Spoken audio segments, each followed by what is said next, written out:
Hello, second grade students.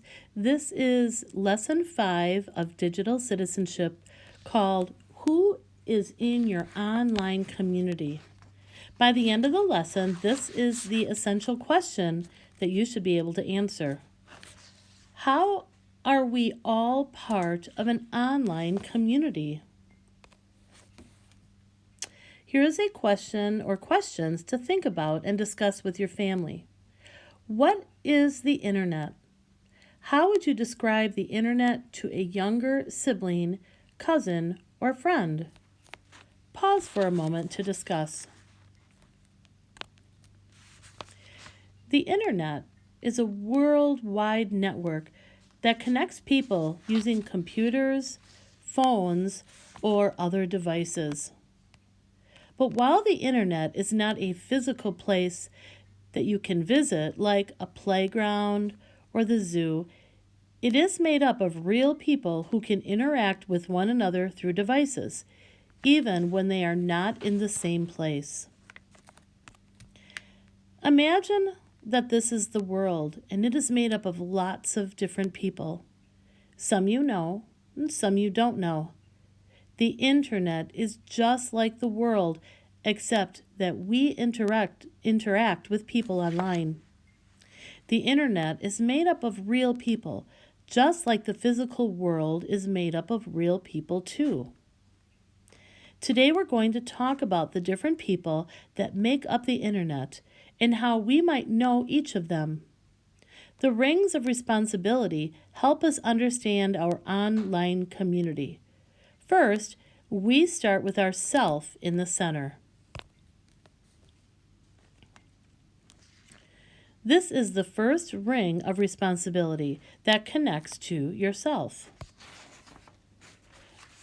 The next ring is community, and this refers to people you know either from your family, neighborhood, school, or church. Community is a group of people who share a common neighborhood, background, or interest. Think of people who are part of your community.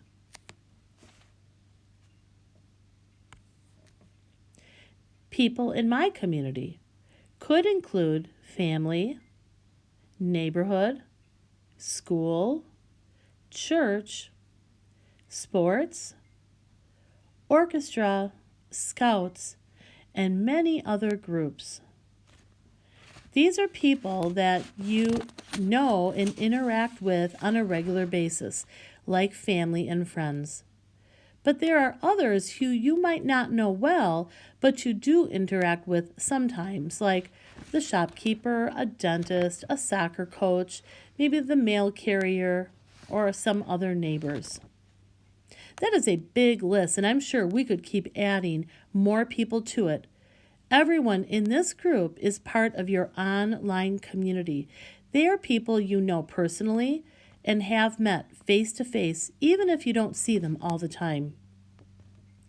The last ring of responsibility is world, and this group includes people you don't know personally and you haven't met face to face. Who are some people that could be in the world? Did you think of these people in the world? People like the president, famous actors or musicians, professional athletes, authors, scientists. These are people that you have heard about or you may have seen online or on TV, but you haven't met face to face and you don't know them personally.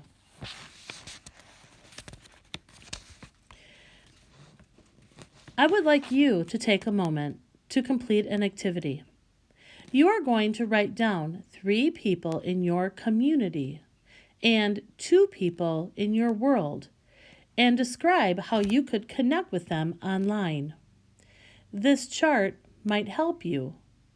So pause the video for now so you can see that you are going to list people in your community and how you connect with them online, and people in your world and how you might connect with them online. When you are finished completing this chart, then press play. Did you have people like this listed on your chart? For example, community members could include family members, neighbors, coaches, or teachers. And how do you connect with them online? Well, you might play games online together. You might send messages or texts, maybe even FaceTime, or when it comes to school, you could Zoom with your teachers or classmates. For your world, you could have listed people like the president, or famous actors or musicians, or professional athletes. And how do you connect with them online? Well, you might read about the person, or maybe watch a video of the person, or listen to their music, or watch them play sports. But boys and girls, do you notice a difference in the way you interact with people in your community compared to the world? You have more direct communication and interactions with people in your community rather than the people in the world. You won't really directly communicate with people in the world, but instead you will be able to watch and read about them online. Remember, boys and girls, that you should only interact with people from your community, and you should only do so with permission from a trusted adult. Today we talked about how you can connect with people in your community, both in person and online. You learned that the internet is made up of real people, some in your community and many in the world. I'd like you to pause and think a moment. Do you want to draw a picture explaining the difference between your community and the world?